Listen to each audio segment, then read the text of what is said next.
1992 साली अयोध्येत कार सेवेसाठी आलेले रवींद्र राऊत आता रामललाच्या स्वागतासाठी अयोध्येत पोहोचलेले आहे आणि त्यांच्या चेहऱ्यावरचा आनंद आपण बघू शकतो, कारण की 1992ला जेव्हा देशभरातले कारसेवक या ठिकाणी अयोध्येत आले होते तेव्हा त्या सगळ्या कारसेवकांचं एकच स्वप्न होतं की रामलला पुन्हा आपल्या ठिकाणी विराजमान व्हावे आणि आता ते स्वप्न पूर्ण होत आहे। त्यामुळे तो आनंद कारसेवकांच्या चेहऱ्यावर आपल्याला पाहायला मिळतोय। रवींद्रजी काय सांगणार? सियावर रामचंद्र की, पवन सुत हनुमान की, जय श्री राम, जय जय श्री राम। काय सांगणार? 1992ला जे स्वप्न पाहिलं तुम्ही, ज्या कारसेवेसाठी इथे आले होते, ते पूर्ण होत आहे तुमचं?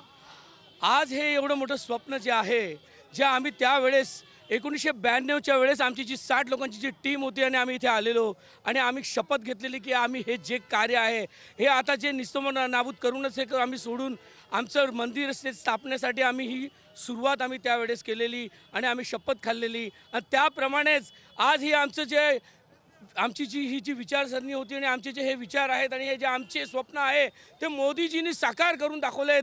या मोदीजी म्हणजे आमच्यासाठी विश्वगुरू, हे आमचे देव म्हणजे हे मोदीजीच आहेत आणि त्यांनीच सर्व करून दाखवलं आहे।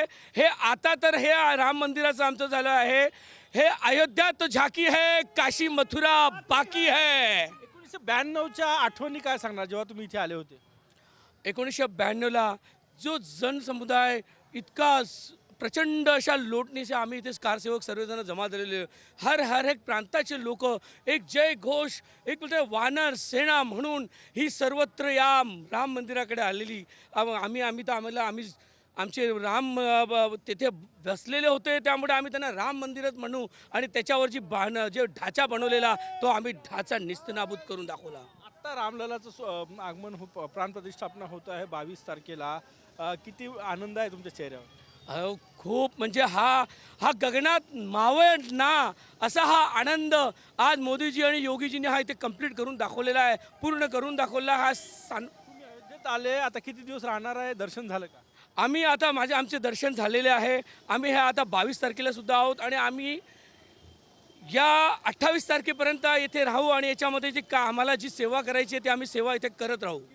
रवींद्र राऊत यांच्या चेहऱ्यावरचा आनंद आपल्याला दिसून येतो। 1992ला कार सेवेसाठी ते या ठिकाणी आलेले होते आणि आज रामललाच्या स्वागताच्या तयारीसाठी सुद्धा ते या ठिकाणी आलेले आहेत। मोठा आनंद कारसेवक रवींद्र राऊत यांच्या चेहऱ्यावर पाहायला मिळतो। कॅमेरामॅन सचिन सयामसह गजानन माटे, TV9 मराठी, अयोध्या।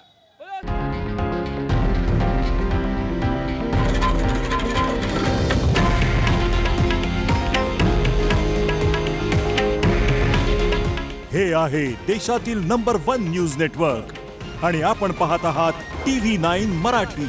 काळजी तुमची, हित महाराष्ट्राचं।